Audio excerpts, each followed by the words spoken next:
नमस्कार, आपण पाहत आहेत सोलापूर CM न्यूज नेटवर्क।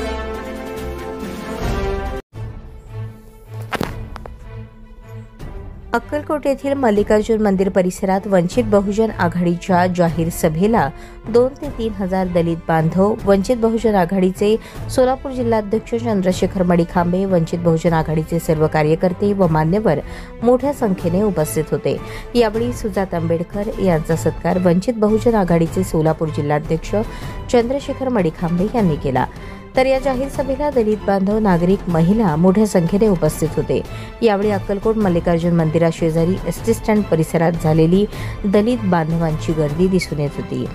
प्रमुख मार्गदर्शक युथ आयकॉन सुजातजी आंबेडकर यांनी अक्कलकोट येथे पत्रकार परिषद घेतली। यावेळी त्यांनी पत्रकारांशी बोलताना ते काय म्हणाले ते पहा।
माझ्या माता भगिनी आणि या चळवळीतल्या आणि या लढाईतल्या तमाम साथीदारांना माझा जय जिजाऊ, जय शिवराय,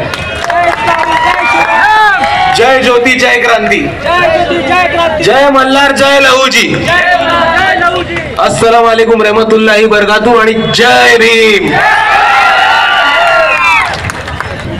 मित्रांनो, आताच मडिखांबे साहेब म्हटले पावसाचं वातावरण आहे आणि पाऊस याच्या आधी मुद्द्यावरती येऊनच जाऊ आपण सर्वांनी बघितलं असेल की महाराष्ट्रामध्ये, अख्ख्या महाराष्ट्रामध्ये कुठल्याही रस्त्यावर, हायवे असो किंवा गावाचा रस्ता असतो, एक मोठा बॅनर लागलाय अख्ख्या महाराष्ट्रावर, बघितलं असेल आपण सर्वांनी। त्याच्यावरती रायगडांवरची छत्रपतींची मूर्ती आहे आणि आपले मुख्यमंत्री त्याच्यावरती गुलाबाच्या पाकळ्या धरतानाचा फोटो आहे आणि त्याच्यावरती नुसता एकच शब्द लिहिलाय, देवाभाऊ म्हणून। तुम्ही कुठेही महाराष्ट्रामध्ये जा, तुम्हाला नुसता एकच बॅनर दिसेल, देवाभाऊ, देवाभाऊ, देवाभाऊ। एक शब्द नाही, एक वाक्य नाही। आणि आता ढेपे साहेबांनी आपल्याला बरोबर समजून सांगितलं की आपल्याला नशेत ठेवायचा प्रयत्न करतात, गुंगीत ठेवायचा प्रयत्न करतात, पण त्याच्यावर मोठा प्रॉब्लेम काय माहितीये का ढेपे साहेब? हे आपल्याला येडे समजतात, हे आपल्याला येडे समजतात। अख्ख्या जगाला माहितीये की मराठा आरक्षणाच्या मागे कोण होत, आंदोलन करायला लावणारे कोण होते। अख्ख्या जगाला हे सुद्धा माहितीये की GR काढून कोणी दिला। GR काढून देवेंद्र फडणवीसांनी मराठा समाजाला आरक्षण दिलं असं भासवायला अख्ख्या महाराष्ट्रामध्ये तर देवाभाऊंचे बॅनर लावलेले आहेत। दुसऱ्या बाजूला आपल्याला भाजपपेक्षा मूर्ख बनवणारा एक जे संघटना आहे ते म्हणजे भारत देशामधलं गोदी मीडिया। कोणालाही पर्वा नव्हती त्या बॅनरची। तुमचं काहीतरी वाकडं झालं होतं का त्या बॅनरमुळे? कोणाची काहीतरी चर्चा झाली होती का त्या बॅनरमुळे? नाही। पण आपली मीडिया इकडे, महाराष्ट्रामध्ये मोठी चर्चा, देवेंद्र फडणवीसांचे बॅनर, महाराष्ट्रामध्ये मोठी चर्चा। आता जर हे मीडिया येडे नसते आणि यांना थोडी अक्कल असती तर ह्यांना कळलं असतं की चर्चा त्या बॅनरवरती नाही झाली पाहिजे, चर्चा या सरकारने काढलेल्या GR वरती झाली पाहिजे आणि त्याचा अभ्यास झाला पाहिजे की तो सरकारमध्ये टिकणार आहे की नाही। कारण जेव्हा या सरकारने GR काढला त्याच्या पुढच्या एका तासामध्ये बाळासाहेब आंबेडकरांनी प्रेस कॉन्फरन्स घेऊन तो GR फाडून काढला होता आणि म्हटलं होतं की हा तकलादू GR आहे, हा सुप्रीम कोर्टामध्ये, हा न्यायालयामध्ये बिलकुल टिकणार नाही।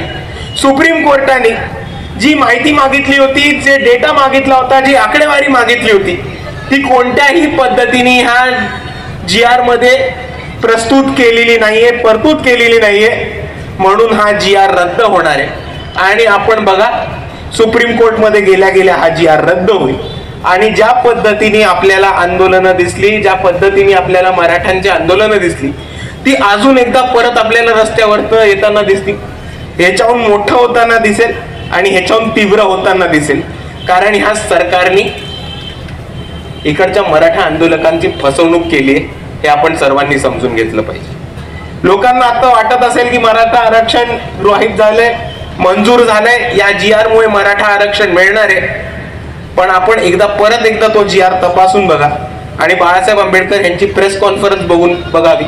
आपल्याला कळेल की हा तकलादू GR सुप्रीम कोर्टासमोर टिकणार नाहीये आणि परत एकदा मोठं आंदोलन समोर.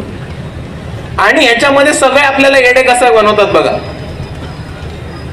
आता जेव्हा फडणवीस साहेबांनी महाराष्ट्रभर बॅनर लावले होते, तेव्हा रोहित दादा पवारांनी त्याच्यावर आक्षेप घेतला होता की याचे पैसे कुठून आले.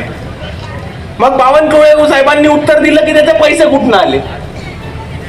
अरे आम्हा सर्वांना माहिती आहे की भाजपने आणि राष्ट्रवादीने महाराष्ट्र लुटून खाल्लाय. आम्हा कोणाला प्रश्न नाही पडला पैसा कुठून आलाय. आम्हाला माहिती आहे जनतेचाच पैसा लुटून खाल्लाय. आमचा प्रश्न हा होता की भाजप, राष्ट्रवादी काँग्रेस, एकनाथ शिंदेची शिवसेना, उद्धव ठाकरेंची शिवसेना हे मराठा आरक्षणाबद्दल त्यांची भूमिका जाहीर का नाही करत आहे. देवेंद्र फडणवीस एका बाजूला म्हणतात की ओबीसींचा, भाजपचा DNA हा ओबीसीचा आहे. देवेंद्र फडणवीस म्हणतात की भाजपचा ओबीसीचा DNA आहे, पण तरी मराठ्यांना ओबीसींच्या कोट्यामधनं आरक्षण देणारे देवेंद्र फडणवीसच होते कागदावर तरी. दुसऱ्या बाजूला आपण समजून घेतलं तर मराठा आरक्षणाला प्रत्येक पक्ष पाठिंबा देतोय, पण ते ओबीसींच्या ताटामधनं जात आहे याच्याबद्दल कोणी बोलायला तयार नाही. आणि ह्याच पार्श्वभूमीवरती तुम्हाला दिसेल की वंचित बहुजन आघाडी हा एकमेव पक्ष आहे जे हे ठामपणे म्हणतो की गरीब मराठ्यांना आरक्षण मिळायला पाहिजे, पण ओबीसीच्या ताटाला कोणत्याही प्रमाणात धक्का लागला नाही पाहिजे. ही भूमिका घेणारा एकमेव पक्ष आणि एकमेव नेता म्हणजे वंचित बहुजन आघाडी आणि बाळासाहेब आंबेडकर. आणि आपण बघितलं असेल तर हे आपल्याला येडे समजून प्रत्येक गोष्टीमध्ये चर्चा करतात, प्रत्येक चुकीच्या गोष्टीमध्ये चर्चा न्यायचा प्रयत्न करतात आणि जिकडे आपल्याला चर्चा न्यायची नाहीये त्याच्यावरती आपल्याला फसवायचा प्रयत्न करतात. आपण बघितलं असेल हिंदू मुस्लिमचा मुद्दा येतो, जातीवादाचा मुद्दा येतो आणि आता आरक्षणाचा मुद्दा उभा केलाय. पण जर आपण अक्कलकोटमध्ये आहात तर आपण अक्कलकोटच्या मुद्द्यांवरती पण बोललं पाहिजे. हे कोण बोलणार की 15 लाख पेक्षा जास्त युवक बेरोजगार आपल्या तालुक्यामध्ये आहेत, जे मुंबई, पुणे, नाशिक, सोलापूर ठिकाणी रोजगार शोधत फिरतात. आपल्या अक्कलकोटची MIDC बंद झाली आहे. MIDC मध्ये नवीन रोजगार येत नाहीत, नवीन कंपन्या येत नाहीत, नवीन फॅक्टरी येत नाहीत. 7 दिवसाआड आपल्याकडे पाणी येतं आणि तुम्ही कोणी आवाज उठवावा नाही. तुमच्या मूलभूत हक्कांबद्दल, तुमच्या मूलभूत प्रश्नांबद्दल कोणी आवाज उचलू नये. म्हणून या सरकारने आपल्याला जातीच्या आणि धर्मांच्या प्रश्नामध्ये अडकून ठेवलं, हे लक्षात ठेवा मित्रांनो. आणि ह्याच्याबद्दल बाहेर पडायचं असेल तर आपल्या सर्वांना एकत्र येऊन आवाज उठवायला तयार आहात? नक्की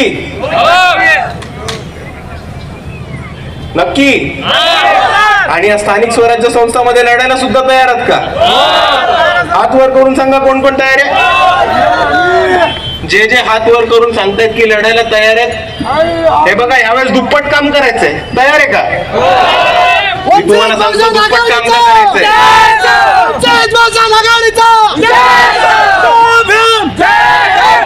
मी तुम्हाला सांगतो दुप्पट काम का करायचंय. आपल्याला दुप्पट काम करायचंय कारण आपल्याला वंचित बहुजन आघाडीच्या कार्यकर्त्यांचं तर काम करायचंच आहे, पण आपल्याला दुप्पट काम करायचंय कारण आपल्याला इकडे झोपलेल्या पोलिसांचा आणि निवडणूक आयोगाचं पण काम करायचंय. कारण हे तुम्ही बघा, यांच्या नाकाखालनं वोट चोरी होते. आतापर्यंत मी रेती ऐकलंय, वाळू ऐकलंय, पाणी ऐकलंय, वोट चोरी कधीपासून व्हायला लागली सोलापूरमध्ये? ठीक आहे, चला, चोरी होते तर होते, वोट चोरी होते तर होते. 5 वाजल्यानंतर वाढीव 76 लाख मतदान कुठनं येतं ह्याचा तरी हिशोब द्या एकदा. म्हणून मी परत म्हणतोय, ही निवडणूक आपल्याला नुसतं भाजप काँग्रेस शिवाय विरुद्ध लढायची नाहीये. ही निवडणूक आपल्याला लढायची आहे तर इकडच्या निवडणूक आयोग आणि भाजपने झोपवलेल्या पोलिसांच्या विरुद्ध सुद्धा. आणि तयारी असेल तर आपण एकत्र येऊ, आपली स्ट्रॅटेजी आखू, तयारीला लागू आणि कोणत्याही परिस्थितीमध्ये सोलापूर अक्कलकोट इथे वंचित बहुजन आघाडीचा झेंडा काढू. आहे तयारी? आपल्याला अजून काही गोष्टींबद्दल पण लक्षात ठेवायला लागणार आणि हा खास करून इकडच्या तरुणांनी एक संदेश घेतला पाहिजे. आपल्या सगळ्यांकडे इंटरनेट आहे. नेपाळमध्ये काय झालं बघितलं की नाही? तरुणांनी जर हातावरती घेतलं, तरुणांना जर जेद्दीवरती पेटले तर 2 दिवसात सरकार पलटून स्वतःचा मुख्यमंत्री आणि प्रधानमंत्री सुद्धा बसवू शकतात. हे नेपाळच्या युवकांनी दाखवले. पण त्याच्यासाठी तुम्हाला जिद्दीने लढायला पाहिजे, ताकदीने उभं राहायला पाहिजे.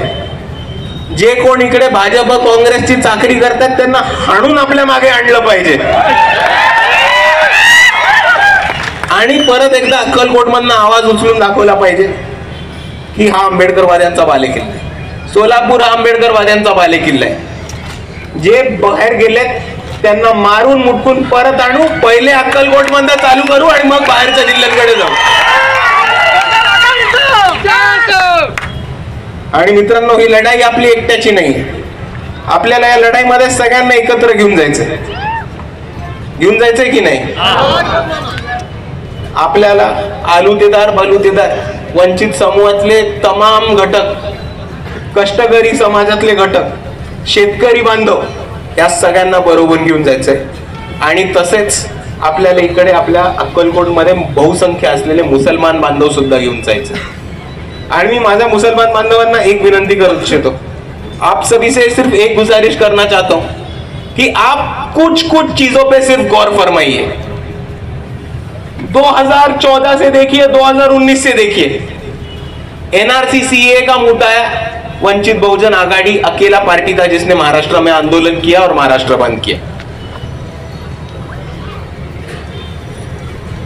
और एनआरसी सीए का मुद्दा ये सिर्फ मुसलमानों के लिए नहीं है, वो तमाम वंचितों के लिए है, यहाँ के भटके विमुक्तों के लिए है. ये बोल के बाला साहब आंबेडकर ने एक पूरा चित्र ऐसे खड़ा किया था कि एनआरसी सीए सिर्फ वंचितों के खिलाफ नहीं, मुसलमानों के खिलाफ नहीं, तो हम सब अम्बेडकरवादी इस जंग में खड़े हैं. ये चित्र बाला साहब आंबेडकर ने महाराष्ट्र में खड़ा किया. यूएपीए के खिलाफ अगर किसी ने आंदोलन किया था, यूएपीए के खिलाफ अगर किसी ने केस लड़ी थी, तो वो सिर्फ बाला साहब आंबेडकर ने लड़ी थी. और इतना पीछे जाने की जरूरत नहीं है. सिर्फ 2025 के चीजें देखो. 2025 में महाविकास आघाड़ी को वोटिंग किया कि नहीं किया? किया. जब वो वक्फ बोर्ड का मुद्दा आया, हमारे लिए कौन खड़ा रहा? जब वक्फ बोर्ड का मुद्दा है, हमारे लिए कौन खड़ा रहा? बाला साहब आंबेडकर. एमवीए का एक भी आदमी आया क्या? नहीं आया. जळगांव जामनेर में सुलेमान शेख करके एक लड़का था, नौजवान था, उसका मॉब लिंचिंग कर गया 1 महीने पहले. एक पार्टी सामने नहीं, एक आदमी खड़ा नहीं आया. वहां के आमदार के लोगों ने उनका मॉब लिंचिंग कर दिया गया था. सबसे पहले वहां पे कोई लड़ने वाले, खड़े रहने वाले थे तो वो वंचित बहुजन आघाड़ी के कार्यकर्ते थे. आप सबको पता है, पिछले महीने से जब गोवंश बंदी का कायदा आया, तब सिर्फ गोवंश ने हर प्राणी की खरीदी बिक्री पे और हर प्राणी की, हर जानवर की खरीदी बिक्री पे एक बंदी आ गई और उसके खिलाफ किसी ने लड़ाई की तो वो सिर्फ और सिर्फ वंचित बहुजन आघाड़ी ने की. और इतना ही नहीं, दूर की बात क्यों, इसी अक्कलकोट की बात करते. आप सभी को याद होगा कि महाराष्ट्र में एक सिलसिला चल रहा था कि टीपू सुल्तान के स्टेटस रखने के लिए नौजवानों को अरेस्ट कर दिया जा रहा था. याद है कि नहीं याद है? तभी इसी स्टेज पे, इसी जगह पे बाला साहब अम्बेडकर ने टीपू सुल्तान के फोटो को हार डाला था और यहाँ के घर सरकार को चैलेंज दिया था कि हाँ, हमने टीपू सुल्तान के फोटो को हार डाला है और हमारे मंच पे टीपू सुल्तान का फोटो है, अगर तुम में दम है तो हमारा कुछ भी उखाड़ के दिखाओ। और अगर आपको याद रहेगा, उसी दिन से मुसलमान नौजवानों को अरेस्ट करने का सिलसिला बंद, मतलब बंद। और उसके बाद समजिए क्या हुआ, त्याच्यानंतर समजून घ्या काय हुआ। याच अक्कलकोट मध्ये भाजपच्या काही लोकांनी येऊन मुसलमानांच्या विरोधात गरळ ओकली, वाईट भाषणं केली, घाणेरडं भाषणं केली, हिंसा पेटवून गेले। कोण कोण नेते होते ह्याच्यात त्याचे पण लक्षात ठेवून घ्या। भाजपचे नेते होते, त्याच्यामध्ये एक नगरचे पण व्यक्ती आले होते। काय नाव त्यांचं? क्या नाम उनका जो नगर से आए थे? संग्राम जगताप। वो पहले कौन से पार्टी में थे? राष्ट्रवादी कांग्रेस। नगर के मुसलमानों को एक बार फोन करके पूछो कि उस संग्राम जगताप को आज तक वोटिंग किसने किया? संग्राम जगताप को आज तक आमदार बनाया तो नगर के मुसलमानों ने बनाया। उनको आज तक किसी ने बड़ा किया, सत्ता में पहुंचाया तो नगर के मुसलमानों ने किया। अभी उनको उनकी सत्ता टिकानी थी, पार्टी बदल दी, भाजपा के साथ आ गए। अभी भाजपा के मालिकों को खुश करने के लिए इधर आके मुसलमानों को गाली दे रहे हैं। तो भाई लोग, आप ये भी सोचना कि आप जिन लोगों को बड़ा कर रहे हैं वही लोग कल आपके गर्दन पे पैर देके खड़े रहने वाले हैं। और दूसरी तरफ ये वंचित बहुजन आघाड़ी के कार्यकर्ता है, कोई भी आफत आए, कोई भी मुसीबत आए, एक आवाज पे आपके कंधे को कंधा लगा के आपके साथ मुसीबत में, जंग में खड़े रहने वाले वंचित बहुजन आघाड़ी के कार्यकर्ता है। और अभी फैसला आपका है कि आपके कंधे को कंधा लगाने वाले आदमी का साथ देंगे या आपके गर्दन पे पैर रखने वाले आदमी का साथ देंगे। आणि जाता जाता मित्रांनो, मला नुसतं एवढंच सांगून जायचं की येणाऱ्या स्थानिक स्वराज्य संस्था येणार आहेत। आपली तयारी झालीये? आपलं ठरलंय? आपलं ठरलंय का? मग येत्या स्थानिक स्वराज्य संस्थांमध्ये कोणत्याही परिस्थितीमध्ये मागे सरकायचं नाही, मागे हटायचं, हार मानायची आणि कोणत्याही परिस्थितीत अक्कलकोट मध्ये वंचित बहुजन आघाडीचा झेंडा फडकवायचा म्हणजे फडकवायचा। एवढं म्हणून मी माझे 2 शब्द थांबवतो। आपल्या सर्वांना माझा जय भीम।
वंचित बहुजन आघाडी ही दुसरी वेळ आहे विधानसभा, अक्कलकोट विधानसभा लढवलेली। 2019 ला धर्मराज राठोडला त्यांना म्हणजे बंजारा समाजाला साहेबांनी तिकीट दिली, याच ठिकाणी आम्ही सभा घेतला।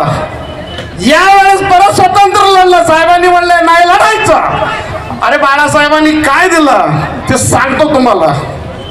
याच ठिकाणी आम्ही इगळ साहेबांचा सभा घेतला, तेही लढवलं। कोणा आम्हाला बरंच ऑफर आले, अमुक आले, तमुक आले, अजिबात नाही म्हणलं। विकून खाण्याची जात माझी नाहीये, माझ्या बापाने मला शिकवलेलं नाही. काम पडलं तर मागेन, पण तिच्या आईला या घराण्याचं तोंड खाली करण्यासारखी आहे की काम मी करणार नाही. साहेबांनी आम्हाला काय शिकवलं म्हणजे काय देत आहे तुम्हाला, एवढं तुम्ही हे करताय अमुक करताय. साहेब मला अभिमान आहे, माझ्या पाठीमागे हे गोसावी समाजाचे कार्यकर्ते आहेत. ते कुठं आहेत, थोडं पुढे या. माझ्या पाठीमागे वडार समाजाचे कार्यकर्ते आहेत, ज्यांच्यासाठी एक दिवस रात्र साहेब या कार्यक्रमासाठी अख्ख रात्री 12-12 वाजेपर्यंत आजारी असताना पोस्टर लावत फिरलेत. हे वडार समाजाचे कार्यकर्ते आहेत, सॉरी गोसावी समाजाचे शिवाजी चौगुले साहेब. माझे आपला एक गरीब मराठा कार्यकर्ता आहे प्रकाश शिंदे साहेब, इतकं त्याला ताप आला होता. आम्ही प्रचारला जात असताना पाऊस येत असताना तो फडफडत होता, पण खाली उतरलं की पोस्टर लावायला पहिला पडत होता. अरे ज्या आंबेडकरी आमच्या याच्यावर नावं ठेवतात ना, अरे त्या गरीब मराठ्याचं उदाहरण घ्या. तुम्ही नेऊन विकायला लागलात, चळवळीला विकायला लागलात, एका तुकड्यासाठी विकायला लागलात, जातीवाद्यांच्या कल्पात जाऊन बसलात. आणि त्या गरीब मराठा हा वडार समाज आणि सब चर्मकार समाजाचा आपला तालुक्याचा महासचिव आहे. तो जवळ 300 कार्यकर्ते आणण्याचा संकल्प केला होता. त्याला ब्रेन म्हणजे त्याच्या डोक्यात गाठी झाल्यामुळे तो हॉस्पिटलमध्ये ऍडमिट आहे. असे अक्कलकोटचे श्रद्धेय बाळासाहेब आंबेडकरांवर नितांत प्रेम करणारे आहेत रे. लुच्चेगिरी करून एका तुकड्यासाठी चळवळ विकणारे नाही आहेत. शिलामणी बनसोडे असू दे, विशाल असू दे, मातंग समाजाचा आहे. 3 दिवस आजारी पडला साहेब विशाल, दवाखान्याला घेऊन गेला तरी चालायचंच. 2 वेळा केल्या होत्या, अख्खा तालुका पिंजून केला. आम्ही निष्कलंक आहे साहेब म्हणून तर इतकं जनता आमच्या पाठीमागं उभं आहे आणि श्रद्धेय बाळासाहेबांच्या पाठीमागं उभं आहे. काय शिकवलं बाळासाहेबांनी, अरे शेपट्या घालण्यापेक्षा लढायचं शिकवलं बाळासाहेबांनी. लढायचं. आम्हाला अगोदर साहेब बुटसाठी आम्ही भांडण करत होतो.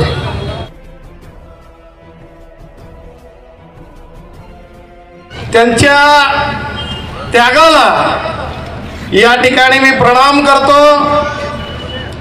वंचित बहुजन आघाडी अक्कलकोट तालुका शहर व तालुक्याच्या वतीने आयोजित युवा एल्गार सभेला तुमचे आमचे सर्वांचे लाडके युवराज, मगाशी ज्ञानेश्वरींनी बोलली, अनेक उपमा दिली. त्या सगळ्या उपमा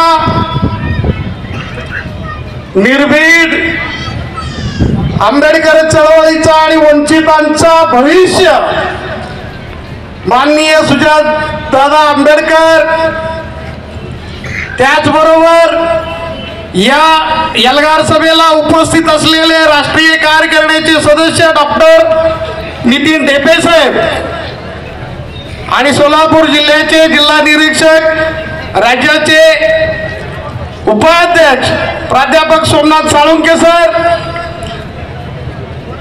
2024 नोव्हेंबर विधानसभा वंचित बहुजन आघाडीच्या वतीने लढवलेले आपले कर्जाचे सुपुत्र संतोष टिंगळे, युवक आघाडीचे जिल्हाध्यक्ष दीपक बारादे, सर्व माझे तालुक्याचे तालुका अध्यक्ष, शहर अध्यक्ष आणि जमलेल्या माझ्या सर्व माता भगिनी बंधू भगिनींना माझा क्रांतिकारी जय भीम. प्रथमतः मी तुमच्या सर्वांचा खूप खूप ऋणी आहे की आमच्या एका आवाजाला आपण इतक्या मोठ्या संख्येने या ठिकाणी उपस्थित आहात, त्याबद्दल तुमच्या सर्वांचा मी हात जोडून आभार व्यक्त करतो. अजूनही 40 गाड्या दुधनी, निमगाव आणि बनसगोळच्या रोडला अडकलेलं आहे. जवळजवळ काल रात्री पाऊस आल्यामुळं बोरी उंबरगीचं फूल, निमगावचं फूल आणि बनसगोळचं फूल ओव्हरफ्लो झाल्यामुळे एकही गाड्या तिकडून आलेले नाहीत, तिथंच अडकलेले आहे. जे कार्यकर्ते रेल्वे आणि याच्यानी आलेले आहेत. सांगायचा उद्देश आहे की साहेब, अक्कलकोट हा वंचितचा बाले किल्ला आहे. 2023ला याच ठिकाणी 7 ऑगस्टला श्रद्धेय बाळासाहेब आंबेडकर यांच्या नेतृत्वाखाली सभा झाली होती. आमच्यातले जे भांडगुळ अख्खा जिल्हाभर सगळं सांगत सुटले होते, हे काँग्रेसचं सभा आहे, हे अमुक सभा आहे. अरे भडव्यानो, हे बघा, हे वंचितची सभा आहे, स्वतःच्या हिमतीवर केलेली सभा आहे. म्हणून वंचितला नाव ठेवण्याच्या अगोदर स्वतःच्या खिशाकडे लक्ष ठेवा. सांगायचा मुद्दा एवढाच आहे की साहेब, अजून सकाळी 10 वाजेपर्यंत या ठिकाणी पाऊस होता. हे जे कार्यकर्ते आहेत, माझ्या अक्कलकोटचे कार्यकर्ते, या पावसामध्ये या सगळं पूर्ण नियोजन करत थांबले होते आणि ज्या गावातून गाड्या आल्या नव्हत्या त्यांना कसं करून सोय करता येईल का, इकडून तिकडं याच्या पाठीमागे लागलेले ते हे श्रद्धेय बाळासाहेब आंबेडकर यांच्यावर नितांत प्रेम करणारे कार्यकर्ते, लबाडगिरी करणारे नाही. सांगायचं काय आहे की वंचित बहुजन आघाडीला बरंच नावं ठेवते साहेब, आम्हालाही नावं ठेवले. आम्ही 5 लाख रुपये घेतलं, 10 लाख रुपये घेतलं, अमुक घेतलं म्हणून साहेबांना इथं सभा आणले, साळुंके सरावर आरोप केले. अरे भडव्यानो, आरोप करायच्या वेळेस ना थोडा विचार करा. हा श्वास मी मेलो तरच आंबेडकर घराणा सुटेल, अन्यथा सुटणार नाही आणि बैमान तर कधी कळणारच नाही. तुमच्या गळ्यातलं सोनं कुणामुळे? हे मोठ्यानं बोलायचं, मोठ्यानं बोलायचं.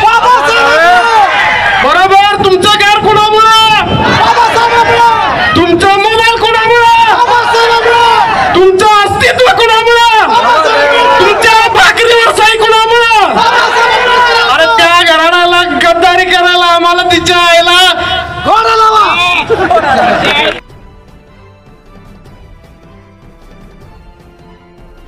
नेतृत्वाखाली आम्ही करणार आहोत. साहेब, एवढंच सांगतो, या महाराष्ट्रामध्ये जे चाललंय, ताईपेक्षा गायीकडे जास्त लक्ष चाललंय या सरकारचं. ताईपेक्षा गायीकडे लक्ष चाललंय. म्हणून या महाराष्ट्राची गव्हर्नमेंट आपल्याला आता हातात घ्यायची आहे. साहेब, आगे बढो, हम आपके साथ है. आम्ही आपल्या पाठीमागे SC ST OBC मायनॉरिटी सर्व आपल्या बाजूने आहोत. फक्त आपण पुढे चला. आम्ही बघा, अक्कलकोट एकदा मनात घेतलं ना तरी असं मोह असतो. सर्व काही फक्त निळा वादळ आहे. सर्वांना क्रांतिकारी नंतर आदरणीय सुजातदादा आंबेडकर यांची साथ दिली पाहिजे. घेणार का आपण सर्वच साथ? आज संपूर्ण महाराष्ट्रामध्ये इथला पोलिसाचा सुद्धा जात विचारणारे सध्या बाळासाहेब आंबेडकर आहेत. कोर्टामध्ये कोर्ट चालू या ठिकाणी इथल्या वड्या समाजाच्या कार्यकर्त्याला न्याय देण्याचं काम सध्या बाळासाहेब आंबेडकरांनी केलेलं आहे. म्हणून तुम्हाला सांगतो की आंबेडकर घड्याशिवाय आपला कोण पर्याय नाही. इथल्या साळी माळी कोळी कुणबी समाजाला, इथल्या वंचित 18 अळुंदरला 12 बलुतेदारांना विनंती आहे की आंबेडकर घड्याशिवाय आपला कोण पर्याय नाही. म्हणून आपण आंबेडकर घड्याला साथ दिली पाहिजे. यानंतर ज्यांच्या नेतृत्वामध्ये आणि ज्या फार कष्टाने या ठिकाणी सभा आपण संपन्न करत आहोत, आदरणीय वंचित बहुजन आघाडीचे जिल्हाध्यक्ष आदरणीय चंद्रशेखर मडीखांबे यांना विनंती करतो की आपल्या ठिकाणी मार्गदर्शन करावं. मातंग समाज गावाकुसाबाहेर राहणार एका युवकाला अक्कलकोट शहराचं शहराध्यक्ष पद माझ्या जिल्हाध्यक्षांनी बाळासाहेब सुजातदादांनी माझ्यावर विश्वास टाकून अक्कलकोट या शहराचं शहराध्यक्षपद दिलं, त्यासाठी मी त्यांचे मी मनपूर्वक अभिनंदन करतो। साहेबांनी मला संधी दिली, संधीचं सोनं येत्या निवडणुकीमध्ये आम्ही दाखवणारच आहोत। पण ये तो अभी झाकी है, पिक्चर अभी बाकी है। येणारा का तुम्हाला सांगेल आमचा वंचित बहुजन आघाडी, अक्कलकोट नगरपालिका असो, पंचायत समिती असो, जिल्हा परिषद असो, सर्व काही आम्ही निवडणूक ताकदीने लढणार आहोत। आणि इथल्या प्रस्थापित या भाजप पक्षाच्या सर्व या भाजप पक्षाच्या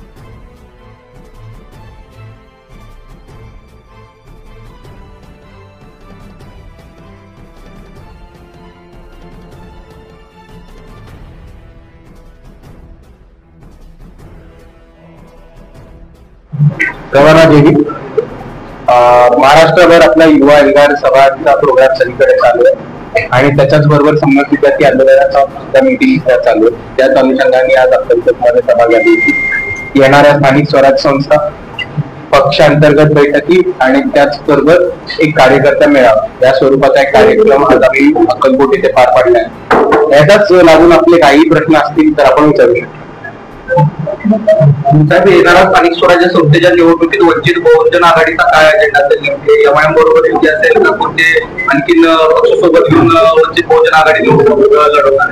येणाऱ्या स्थानिक स्वराज्य संस्थांमध्ये वंचित बहुजन आघाडी पूर्ण ताकदीने लढून जिंकण्याचा हा आमचा अजेंडा आहे। बाळासाहेब आंबेडकरांनी त्यांची भूमिका बऱ्याच वेळा स्पष्ट केलेली आहे की भाजप आणि भाजप सोडून जे मित्रपक्ष आहेत, म्हणजे भाजपचे मित्रपक्ष अजित पवारांची राष्ट्रवादी आणि एकनाथ शिंदेची शिवसेना, हे तीन पक्ष सोडून आम्ही कोणाशीही युती करू शकतो आणि हे युती करायचे अधिकार स्थानिक बॉडीजकडे म्हणजे जिल्ह्याच्या बॉडीकडे आणि शहरांच्या बॉडीकडे आहेत आणि ते लोकल पातळीवरती युती करून निश्चित लढवल्या जाते। ज्या ठिकाणी युती होणार ना त्या ठिकाणी वंचित स्वबळावरतीच निवडणूक लढवेल पूर्ण ताकदीने।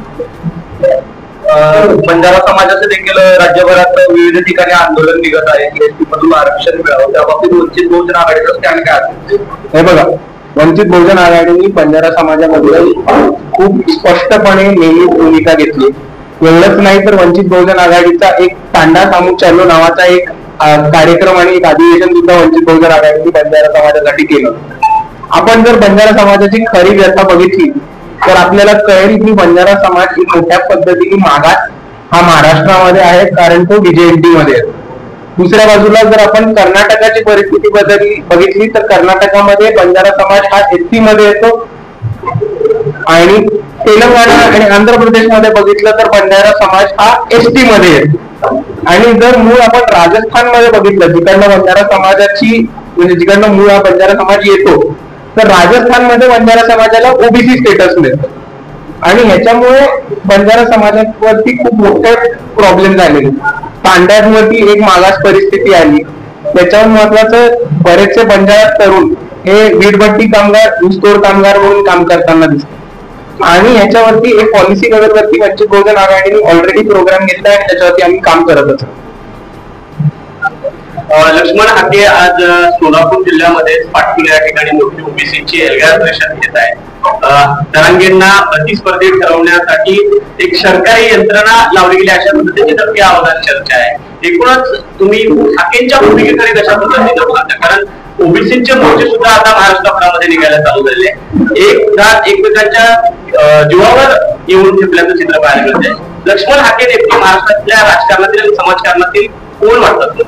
हे बघा, आपल्याला एक गोष्ट ठामपणाने मी सांगू इच्छितो की ह्या महाराष्ट्रामध्येच नाही तर या देशामध्ये जातीमध्ये आणि धर्मामध्ये तिढा निर्माण करून त्याच्यामध्ये वाद पेटवून त्याच्यावरती आंदोलन करण्यामध्ये आणि त्याच्यावरनं जो वाद पेटतो त्याच्यावरती स्वतःची राजकीय पोळी भाजणार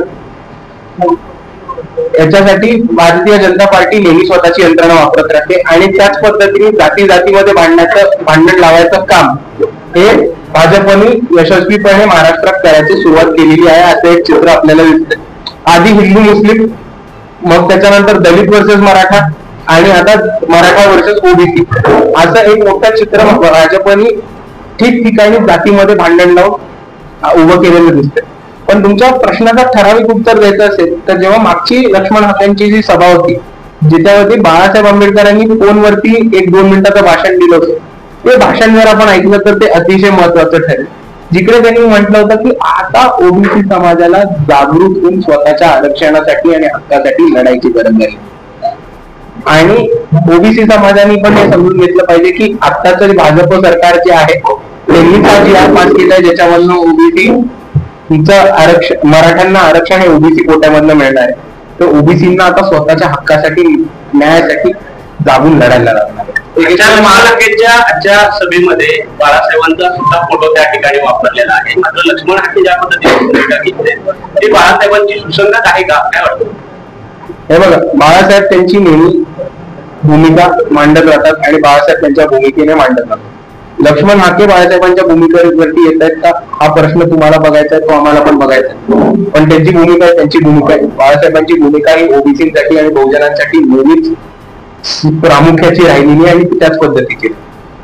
महाराष्ट्रात एकीकडे पूरजन्य परिस्थिती होते, परंतु सत्ताधारी पक्षातल्या नेत्यांचे असतील किंवा विरोधकांचे एक कॅम्पेनिंग वॉर चालू झालेलं दिसतंय की मध्यंतरी देवाभाऊ हे सर्व ठिकाणी पोस्टर जगले आणि त्यालाच प्रत्युत्तर देण्यासाठी राष्ट्रवादी शरद पवार गटाकडून देवाभाऊ तूच अशा पद्धतीचे आशयाच्या जाहिराती, अशा पद्धतीचे बॅनर देखील झळकत आहेत. एकंदरीत या ओल्या दुष्काळात ही सर्व बाबी करणं योग्य आहे का?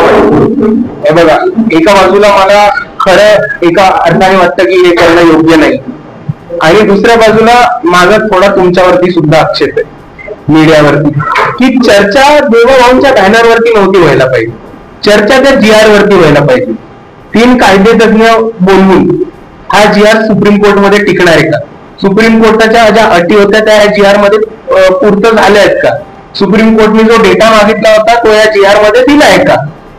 हा चर्चा करणं जास्त महत्वाचं आहे. जी मीडियाची जबाबदारी, जी मीडिया पण कमी पडते असं मला वाटतं. उद्धव ठाकरे यांनी मागे काही दिवसापूर्वी आपण जर बघितलं तर विधानसभेच्या अगोदर बाळासाहेबांसोबतची युती केलेली होती, मात्र ती पण पुढे फार काळ टिकली नाही. आता ते स्वतःच्या भावाला काळीला काळी देतो आहेत.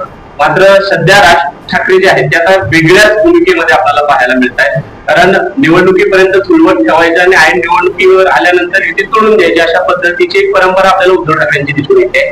काय होईल, राज उद्धव ही युती होईल की काय होईल, नेमकं काय वाटतंय? कारण तुम्हाला त्याचा अनुभव आहे. हे बघा, आमच्या युतीबद्दल बोलायचं झालं तर मी परत एकदा स्पष्ट करतो, आमची युती ही प्रबोधनकार ठाकरेंच्या शिवसेनेच्या विचारांची झाली. त्याच्यानंतर पुढे त्या पक्षाचं काय झालं याच्या मागा काही त्याच्याशी संबंध.